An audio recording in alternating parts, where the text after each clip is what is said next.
La chaîne Le Prof présente est partenaire de la revue trimestrielle Histoire et Conséquences, disponible dans tous vos bons points presse.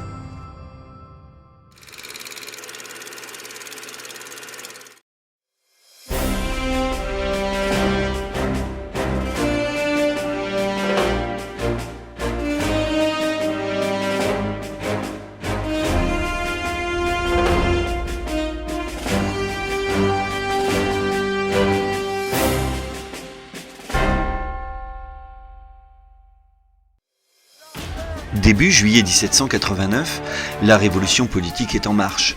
Les États généraux ont laissé la place à l'Assemblée nationale qui doit se charger d'écrire une nouvelle constitution. Mais des tensions demeurent, des troupes encerclent la capitale et la révolution se déplace de Versailles à Paris.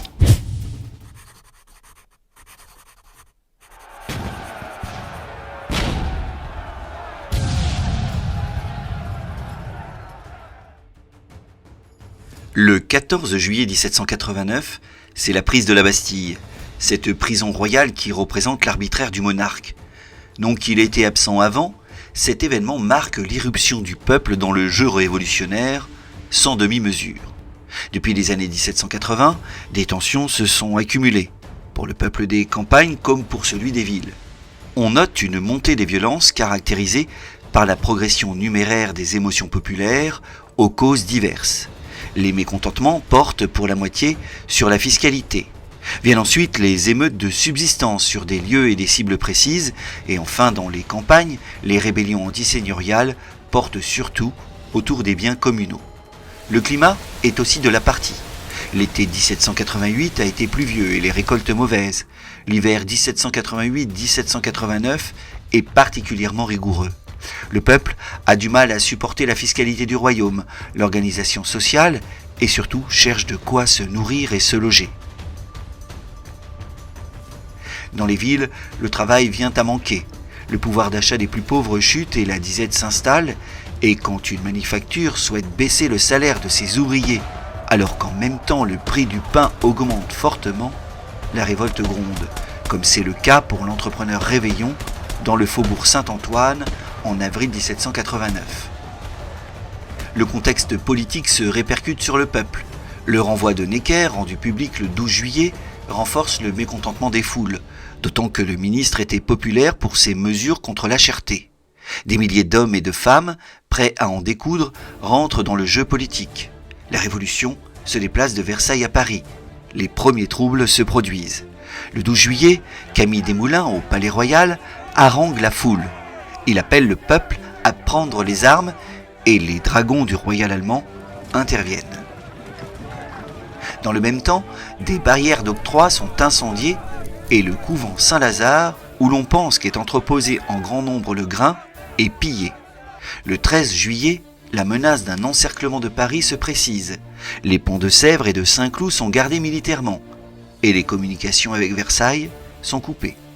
À l'hôtel de ville, les électeurs des députés aux États généraux se réunissent et se constituent en comité permanent sous la direction du prévôt des marchands, Jacques de Flesselles, et une milice civique chargée de maintenir l'ordre est créée. Mais les armes manquent. À 10h du matin, le 14 juillet, quelques centaines de personnes se rendent aux Invalides, où ils prennent 30 000 mousquets et 12 canons, mais on n'a toujours pas la poudre et les balles. On pense les trouver à la Bastille. Mais contrairement aux Invalides, l'accès aux émeutiers est refusé. Et la situation s'enflamme. Pour garder la forteresse, Bertrand de Launay, le gouverneur, ne peut compter que sur 82 Invalides et seulement 32 gardes suisses. En ses murs, la Bastille n'a plus que 7 détenus. 2 pour cas de démence, 1 noble sur demande de sa famille et 4 faussaires. Après avoir tenté de négocier jusqu'à 13h30 en recevant des délégations, Bertrand de Launay fait tirer sur la foule et un siège violent de 3h30 débute. Son bilan est lourd, 100 morts et 70 blessés sur environ 900 assaillants. À 17h, le gouverneur de Launay se rend et la Bastille est prise. La vindicte populaire est sans pitié. De Launay comme Jacques de Flesselles, qu'on accuse de ne pas avoir suivi le mouvement, sont décapités. Le récit des événements parvient jusqu'à l'Assemblée constituante. La peur d'une justice populaire commence peu à peu à s'installer.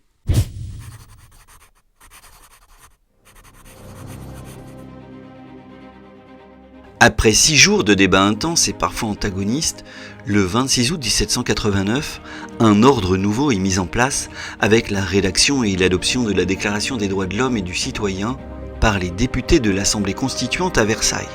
Les projets de déclaration ont fleuri dès le début du mois de juillet 1789. Des députés comme Sieyès, Mounier, Target ou encore Lafayette s'y sont attelés. Mais le contexte s'est très vite modifié. La prise de la Bastille a eu un écho retentissant, tant pour sa charge symbolique que pour la violence populaire qui en est issue.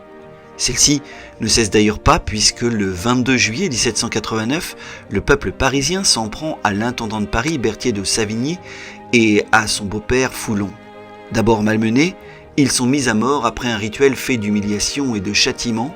La bouche de Foulon est par exemple bourrée de foin.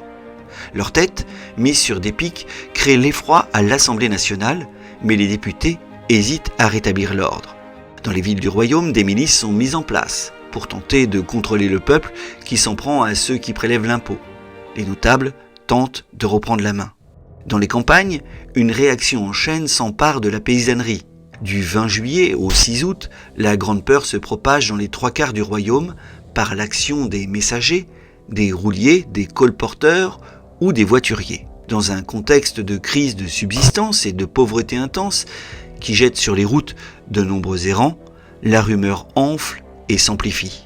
On a vu des brigands prêts à égorger la population, même les femmes, les vieillards et les enfants. Parfois, le tocsin sonne dans le village. On pense alors à une réaction violente des aristocrates contre la Révolution, qui pousserait les brigands et soldats étrangers au pillage et à la destruction des récoltes pour affamer le peuple. Des milices d'autodéfense s'arment alors. Les solidarités villageoises jouent à plein et on se met à attaquer les châteaux, les abbayes, surtout à faire disparaître les terriers, ces registres seigneuriaux, témoins de la servitude paysanne. La dimension sociale est nouvelle. On ne s'en prend plus seulement aux aristocrates, mais aux propriétaires, notables ruraux et bourgeois. Sous l'impulsion du club breton, les députés veulent suivre le mouvement, voire l'accélérer. Sur proposition du vicomte de Noailles et du duc d'Aiguillon, l'un des plus importants propriétaires fonciers du royaume, dans la nuit du 4 août 1789, l'Assemblée nationale décide l'abolition des droits seigneuriaux et le rachat des droits féodaux. Les corvées, banalités, droits honorifiques sont supprimés, car issus d'une domination inique du seigneur, mais les droits fonciers ou féodaux, issus d'un contrat comme le cens, l'eau et vente et champart, peuvent être seulement rachetés. Dans le même temps, sont abolis privilèges fiscaux, justice seigneuriale, vénalité des charges, mais aussi privilèges des provinces et des villes. Un grand pas venait d'être franchi. Le premier volet de l'acte de décès de l'Ancien Régime s'était écrit. La Déclaration des droits de l'homme et du citoyen en étant le second volet.